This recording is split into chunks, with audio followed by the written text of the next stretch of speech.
Setelah melalui beberapa babak yang digelar dari tanggal 18 November 2019 sampai dengan Sabtu 23 November 2019, akhirnya gelaran akbar Kubika IMF Bowling World Cup 2019 berakhir, di mana sebagai juara dunia nomor pria, Francois Louw dari negara Afrika Selatan, yang sebelumnya di final mengandaskan perlawanan pemain tuan rumah Ryan Leonard Lalisang.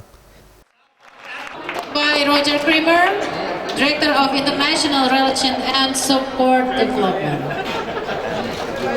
and Mr. Haji Nasrul Umar as the Secretary of South Sumatra Province.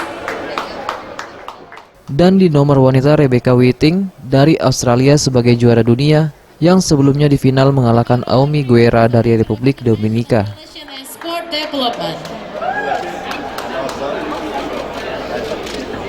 And also presented by Bapak Haji Nasrul Umar as the Secretary of South Sumatra Province.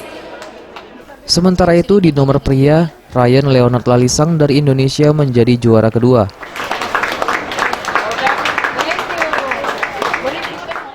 Disusul Sam Cooley dari Australia dan Oliver Morik dari Jerman sebagai peringkat ketiga.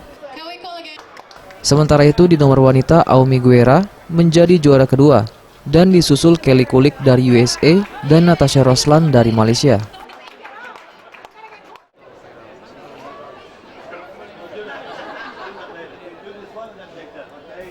EZPM, Sriwijaya TV.